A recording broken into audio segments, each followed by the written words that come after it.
Labdien! Labdien! Esam atkal Bauskas dzīves raidierakstu studijā, kur šodien runāsim atkal par civilās aizsardzības tēmu, bet šodien pie mums ir Aivars Mačeks, Bauskas novada domas priekšsēdētājs. Labdien! Un Māris Plēsnieks, novada galvenais civilās aizsardzības un darba aizsardzības speciālists. Vecākais, jā, labdien. Labi, vecākais, bet labi. Katrā ziņā kompetentākais. Jūs tikko bijāt Valmierā. Vismaz Aivars bija. Jā. Vai tur arī, kaut arī jaunatnes olimpiādas sakarā, bet bija kādas zīmes par to, ka civilās aizsardzības vai gatavība krīzē tēma ir ļoti aktuāla? Ja godīgi, tad es tādas acīm redzamas lietas nepamanīju. Jebkurā gadījumā katra pašvaldība, protams, ir domājusi. Noteikti arī bija instruēti šie mūsu sportisti, bet mēs bijām vairāk tikai piedalījāmies gājienā un uz svinīgo pieņemšanu. Un īsti jau nebija, kad runāt vai pārunāt šādas lietas, bet tā ar acīm es tādas lietas nepamanīju. Aivaru, Māri, vai jūs paši jūtaties gatavi krīzes situācijai kā cilvēki? Kā cilvēki, es domāju, ka gana daudz, jo mēs esam daudz dažādi modelējuši, dažādas situācijas, dažādus risinājumus meklējuši mācībās. Mēs visu laiku pilnveidojamies, braucam mācīties, kur vien iespējams, un kur vien var iespējams smelties kādu jaunu informāciju vai pieredzi. Mūsu speciālisti arī dodās gan uz ārzemēm, apskatīties, kā tur šīs lietas notiek. Protams, mums tas ir gana tālu vēl. Mums būtu arī jāpadomā, kā man piedāvāja Izraēlas vēstniece, arī par šo te rotaļu laukumu savādāku domāšanu izbūvēja, jo viņi visas iekārtas ir paredzējuši, kā iespēju maksimāli ātri paslēpties bērniem šajās rotaļu laukumos. Protams, par došanos turieni pagaidām nav tāda doma vai runa bijusi. Protams, tas jāredz arī savām acīm, kāda tas izskatās un kā tas ir. Vairāk tur ir tādas kārtīgas betona rotaļu iekārtas, kur bērni var ātri paslēpties. Gatavi nekad pilnīgi mēs nevaram būt. Mēs nezinām, kādas tās situācijas var veidoties, kādi apdraudējuma veidi, gaiss, zeme, vispār attālinātas raķetes vai vēl kaut kas tam līdzīgs. Mums ir ļoti grūti spriest. Mēs esam mācījušies no kļūdām, kas varbūt tika pieļautas sākotnēji no šīs vētras seku likvidācijas jautājumā. Protams, mēs pēc katrām šādām nosacīta krīzēm saucam kopā sanāksmi ar speciālistiem. Vai tā ir civilās aizsardzības, vai tā ir pašu speciālistu sanāksmes un analizējam, kur tad mēs esam pieļaujuši kļūdas, lai otrais uz to grābekļu neuzkāptu. Māri, kā ar jums? Ja runājam konkrēti par mani personīgi, tad es varu pateikt to, ka pēdējie 30 gadi ir bijuši tikai un vienīgi saistīti ar šo te gatavību būt dažādām neparedzētām situācijām. Ja runājam attiecībā kā speciālists, tad pilnībā piekrītu domas priekšsēdētājam par to, kad mēs mācāmies, mēs izglītojamies, un arī, pēdējās mācības, kurā es piedalījos, tas bija vakar iekšlietu ministrijā, tur bija saistībā ar nevalstisko organizāciju, šiem te sadarbības partneriem, kur mēs izgājām arī ne tikai tādu, apmācības procesu, bet arī jau iesaistījāmies dažādu jautājumu risināšanā. Es biju tādā grupā, kas bija saistībā ar resursu apzināšanu. Mums bija grupā gan Jūrmālas pārstāvi, gan Liepājas, un gūta diezgan daudz tādas vērtīgas atziņas. Vai Bauskas novads arī piedalīsies tajā programmā? Jā, protams. Šī brīdī gribētu likt akcentu uz to, ka šī programma, tās 4 apmācības dienas, kas ir paredzētas augustā un septembrī, tenīs sestdienu rītos, brīvdienās, ir ne tikai nevalstiskajām organizācijām, bet viņas ir paredzētas gan iestādēm, gan arī valsts iestādēm un pašvaldībām. Un es zinu to, ka mēs abi divi ar Normundu esam jau šai apmācības programmai pieteikušies. Normunds Dārznieks, jūsu Mans kolēģis, jā. civilās aizsardzības un darba aizsardzības speciālists. Pat jūs sarīkojāt pirmdienu pirmo sarunu tiešsaistes, gan klātienes, gan tiešsaistes ar novada cilvēkiem par drošību krīzē. Kāda jūsuprāt, vai atsaucība bija tāda, kā jūs bijāt gaidījuši, un vai ir arī kādas atskaņas pēc tam? Par atskaņām es neko pagaidām nevaru teikt. Katrā gadījumā ir jāsaka cilvēkiem patiesība acīs, uzreiz un tagad un tūlīt. Kā jau es minēju, domājam, ka dzīvojam uz vientuļās salas. Neviens mums pirmajās 3 līdz 5 vai 7 dienās nepalīdzēs. Katram ir jādomā, kādā veidā, kur dēties, kur paslēpties, kādas pārtika krājumus uzkrāt, kādā veidā mēģināt censties izdzīvot. Mēs varēsim palīdzēt, tad, kad būs šie te galvenie procesi, kas ir varbūt ar bērniem, ar skolēniem vai ar armijas vajadzībām tikuši galā. Un tad mēs varētu arī kaut kādā veidā palīdzēt. Protams, izskanēja arī gana interesanti jautājumi par šiem te iepirkumiem atvērtajiem, kas varētu būt, ka kāds uzņēmējs tur glabā ūdeni priekš mums konkrētu daudzumu vai vēl kaut ko, vai pārtiku. Jā, it kā doma jau jauka un skaista, bet šādos iepirkumos visu laiku kādam būs par to jāmaksā, par to uzkrāto rezervi. Un tā būs noteikti pašvaldība no pašvaldības budžeta. Un mēs gan tā saskatām to domu, kā mēs prioritāri nodrošinām tātad visas šīs kritiskās infrastruktūras ar ģeneratoriem, kā mēs attiecīgi domājam par iespējamiem sakariem, ja gadījumā kaut kas tiks traucēts, mobilais sakari vai internets, kad nebūs. Protams, arī šīs cenas ir gana, mūsuprāt, kosmiskas, lai viņas varētu tagad ieguldīt un faktiski varbūt arī turēt neizmantojot. Tā kā jautājumu vēl ļoti daudz. Jūs pieminējāt arī tos atvērtos līgumus pārtikas krājumiem, bet vai mēs nevaram tās rezerves, piemēram, nezinu, jo es personīgi par to neiebilstu, ja pašvaldība kam tādam tērētu naudu. Vienīgi varbūt, ka būtu labāk, ja mēs skaidrāk zinātu tieši, kad mums kaut kas draud. Pašlaik valstī noteikts, ka šādi te krājumi, tātad procesori nodrošinās valstī tos kritiskos, bet tie vairāk saistīti ir ar bēgļiem. Ar bēgļu jautājumu. Šajā gadījumā, ja mēs skatāmies pašvaldības griezumā, mēs, protams, arī esam pārunājuši jau jautājumu iespējamo, ko mēs darīsim ar šiem te ēdināšanas jautājumiem bērniem, ja gadījumā nāk oranžais apdraudējums, kur viņiem tajā brīdī jāpaliek būt skolā. Protams, vecāki viņus varēs paņemt, bet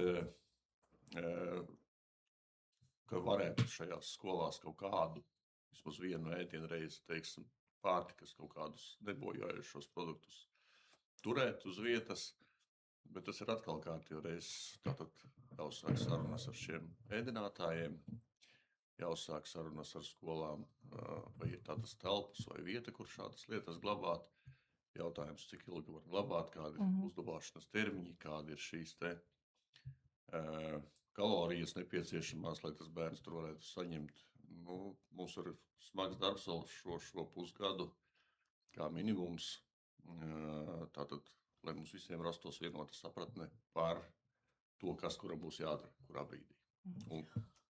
Kurš koordinēs šo procesu, par ko jūs abi divi runājat, gan tagad, gan tajā pašvaldības sarunā, to sagatavošanos krīzē, to krājumu, reaģēšana, koordinēšana?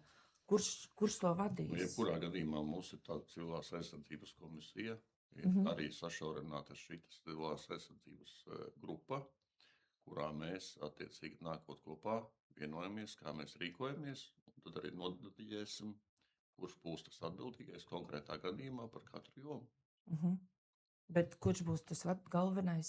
Es jebkurā gadījumā esmu civilās aizsardzības komisijas vadītājs.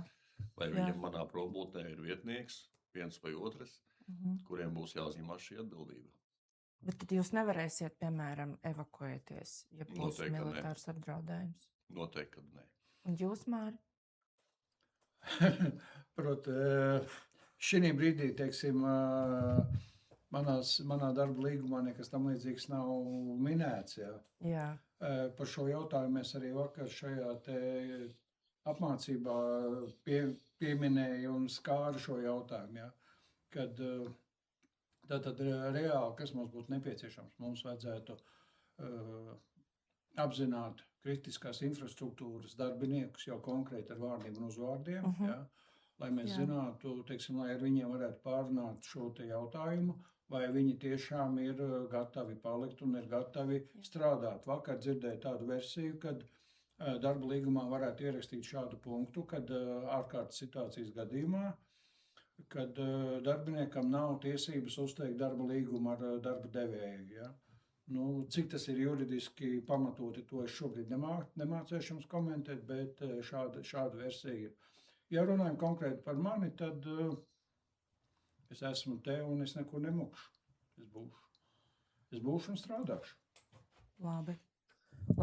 Tas, man liekas, ka tas ir diezgan tā, kā lai pasaka, mierinoši, ka jūs uzņematies atbildību. Jā, nē, redziet, tur ir gana sarežģīti jau pirmajās mācībās, jau pirms vairāk kā 4 gadiem, kad mēs tieši pieskārāmies šim jautājumam, kas notiks ar mūsu ģimenēm un tādas lietas, jā, kuras faktiski paliks neaizsargātas, paliks vienas pašas, jo tad, ja man būtu darbs tepat kvartāla attālumā, tas ir savādāk. Ja man ģimene paliek kaut kur un nezinu, kas ar viņu notiek, tas ir gana smags un sarežģīts jautājums. Protams, arī šajās mācībās tika uzsvērts, ka man pašam jādomā par savu ģimeni. Nu, ja man pašam jādomā par savu ģimeni, mīļie, tad jādomā katram sevi, arī katram par sevi, jā, kā viņš sevi varēs pasargāt. Jā. Nu jā, tādā nozīmē, vai viņš pietiekami resursu saglabās, lai sagaidītu iespējamu palīdzību no valsts vai pašvaldības organizētās sistēmas. Mēs visi ļoti labi saprotam, ka uz to ir jāiet daudzu gadu garumā un sistemātiski šajā visā jāiegulda. Mums jāskārto valstī regulējums, mums jābūt sapratnē arī no mūsu kontrolējošām iestādēm, kad mēs domājam par kaut kādiem apdraudējumiem mūsu iedzīvotājiem, ka mēs kaut ko pērkam, ka mēs kaut ko uzkrājam, kaut kur mums jāatrod arī šīs jāpielāgo telpas, kur mēs varam likt. Tur jādomā par apsardzi, jādomā par gaisa apmaiņu, jādomā par to, lai seko līdzi visiem derīguma termiņiem. Ļoti tāls ceļš mums vēl ejams.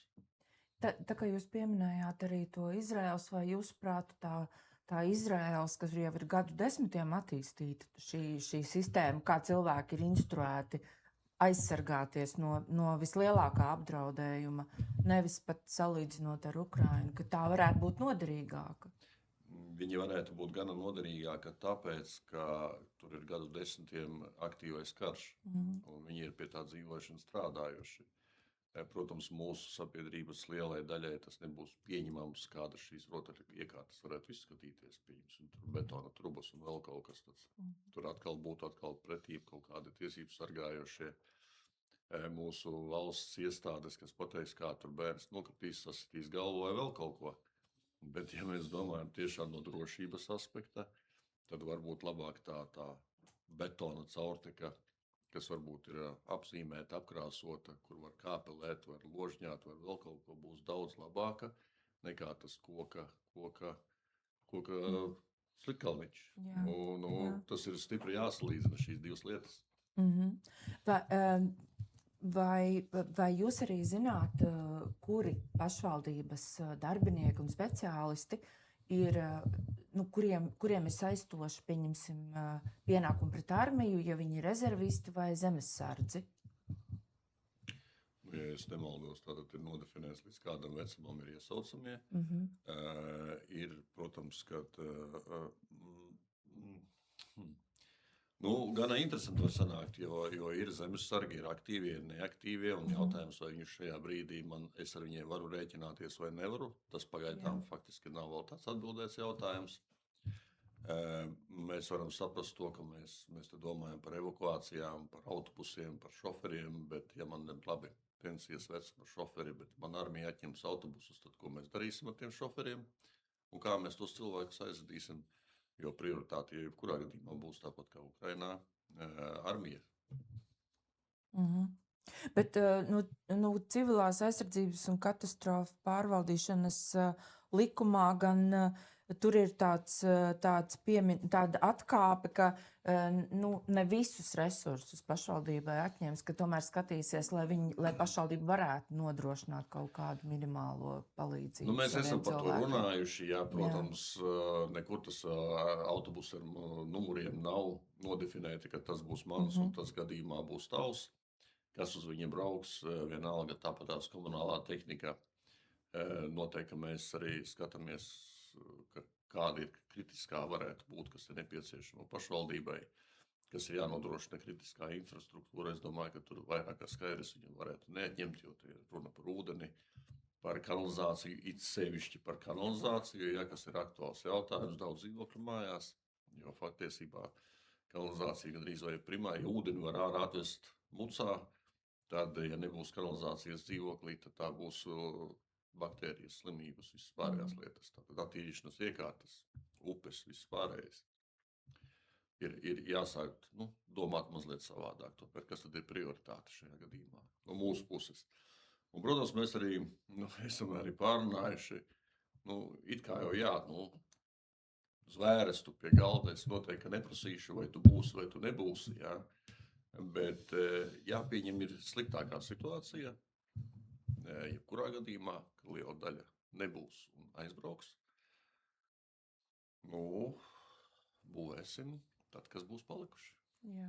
Māri, kā jūs skatāties uz šeit saviem kolēģiem? Gribētu papildināt tādu lietu, kad, teiksim, Nacionālajiem bruņotajiem spēkiem ir šīs te mobilizācijas pieprasījums, kurā ir ietverti gan cilvēki, gan arī tehnika.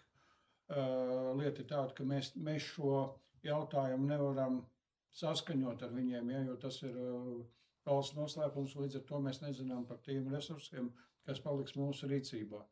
Bet jebkurā gadījumā praktiski tā visi resursi, kas ir mūsu novadā pa lielam ir apzināti gan pārtiks ražotāji, gan, teiksim, lauksaimniecība, gan specializētā tehnika, gan medību kolektīvi, gan nevalstiskās organizācijas. Burtiski arī visas degvielas uzpildes stacijas mums ir informācija par visiem zemniekiem, kuriem, teiksim, ir degvielas uzpilde, kas ir reģistrēta pārtikas tanī. Pārtikas, bet... Tā būs degviela? Nē. Piesārņojušās darbības atļaujas, kur ir saņēmuši šo atļauju, kuriem ir oficiāli reģistrētās, bet būtiskākais jau ir tas, tad, kā jau priekšsēdētājs minēja, pirmām kārtām mēs nezinām, kas būs mobilizācijas pieprasījumā, un otrām kārtām, teiksim, šī brīdī valsts regulējums pašlaik neļauj mums sakārtot šo jautājumu, kad aizbrauks līdās pie šī zemnieka, un mēs varam vienoties par to, kad viņš iedos man to degvielu, uz parādu vai uz parādzīmi. Tas ir ļoti būtisks regulējums, kas būtu jāatrisina valstī. Jo tas ir paredzēts armijai, bet tas nav paredzēts pašvaldībai. Tas lietas būtībā nemaina tāpat, kādam būs jāmaksā par to. Jāmaksā vienalga, vai to armija rekvizē no tā īpašnieka vai turētāja, vai tas ir no pašvaldības, vai pašvaldība teiks, lūdzu, ka nepieciešams kaut kāds, mums tāpat par to jāsmaksā. Protams, mums ir aktualizējies jautājums, kas tad notiks ar bankomātiem un pārskaitījumiem visām pārējām lietām. Un kur tad, ja mēs atsakamies vairāk vai mazāk, novērst šos korupcijas riskus no skaidras naudas aprates pašvaldībās un valsts iestādēs, tad jautājums ir, kā uz mani vai paskatīsies, vai kāda man apsardze jānodrošina, lai es tur turētu kaut kādus tūkstošus vairākus, pieņemsim, kasē. Šis jautājums pagaidām ir tāds gan aktuāls. Es saprotu, ka tas viss būs tikai papīra formātā, tāpat kā tas notika Ukrainā. Tātad visas šīs te fiksēšana, no kā tu ņem, cik tu ņem, pa cik tu ņem, aktu sastādīšana, vienkāršota, un pēc tam tikai, protams, tad, kad jau ir pagājis kaut kāds laika sprīdis un posms, lēnā garā pie tā atgriežas. Jo tas, ka pilnīgi viss pāriet elektroniskā formātā, viss norēķini, to jau var paralizēt ne tikai kaut kāds militārs iebrukums, to var noraut internetu vai elektrību jau. Tas nenotiks, teiksim, uz gadu, pusgadu, bet loģiski tas ir vienas dienas jautājums, tad tas jau nav dzīvība un nāve. Jā, tas ir galvenais, lai tev būtu saziņa ar apkārtējo pasauli vai apkārtējo, vai kaut vai to pašu armiju, lai mums paliek saziņa.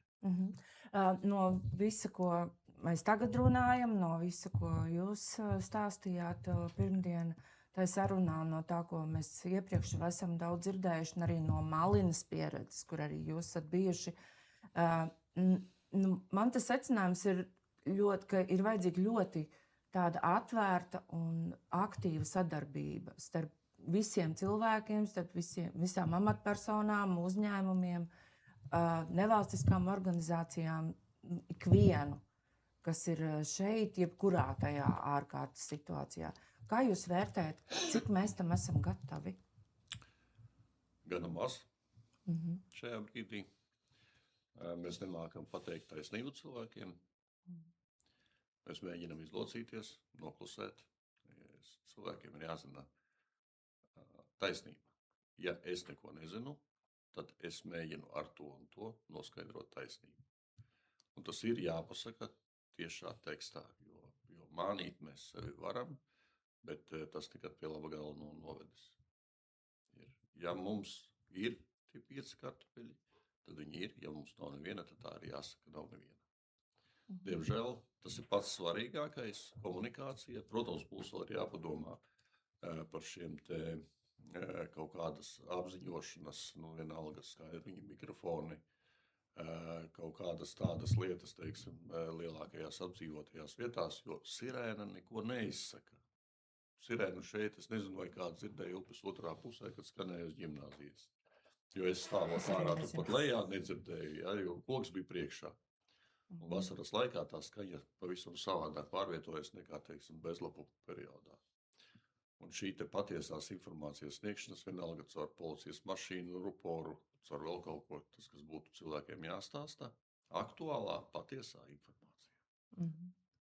Ja mēs runājam par apziņošanu, tad, teiksim, tā informācija, kas vakar atskanēja tenīs sanāksmē, ko sniedz Valsts ugunsdzēsības glābšanas dienesta priekšnieku vietnieks, kad zinot to, ka šī brīdī valstī ir 164 sirēnes, tad ir, cik es sapratu, tātad tiek veikts iepirkums par 31 sirēnes nomaiņu veco, un par to, kad ir paredzētas vēl 31 sirēna, kas tiks izvietota Latvijas teritorijā. Šī brīdī nemācēšu pateikt par adresēm, par vietām.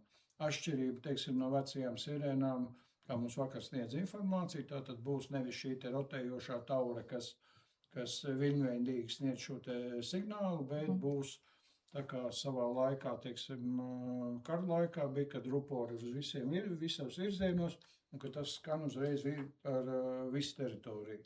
Ļoti iespējams, ka tas palīdzēs iedzīvotājs informēt, un līdz ar to, teiksim, viņam būs šis te uzstādījums, kad viņam jāieslēdz ir Latvijas Radio 1 vai Latvijas televīzija.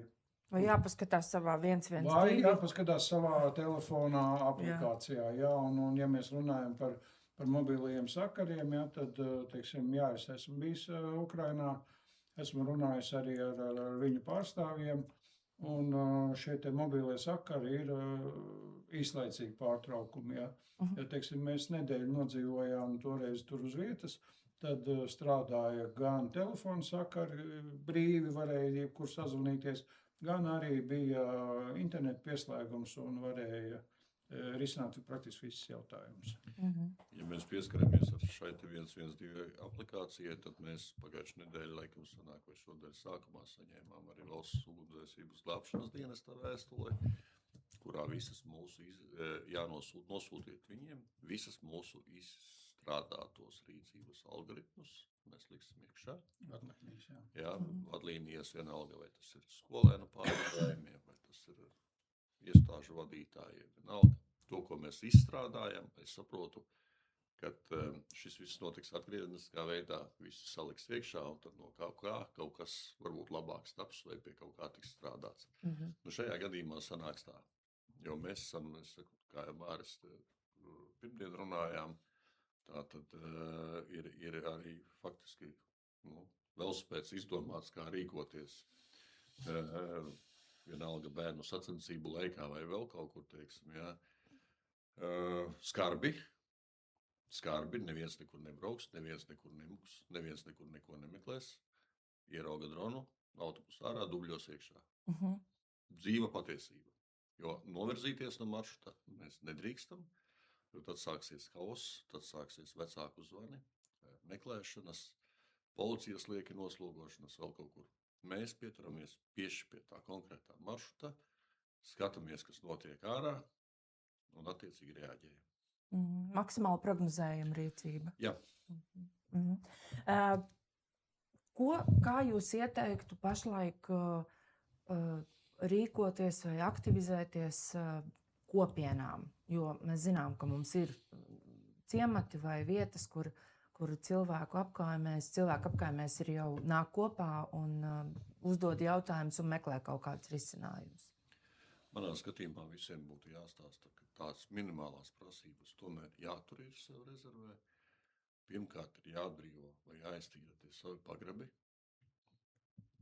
Ja tev ir koka māja, ja tev ir vēl kaut kas, tev jāsaprot, kur tu patversies šajā te kaut kādā ārkārtas situācijā.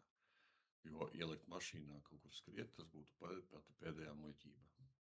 Tātad vai nu mēs saprotam, ka tie ir, ja tuvumā ir mežs, varbūt tas ir mežs, kaut gan tagad viss ir aprīkots arī ar sarkanajām un siltuma kamerām. Tur realitātē, ja tur būs uzstādījums uz tevi tam dronam, tad viņš tevi tāpat noķers.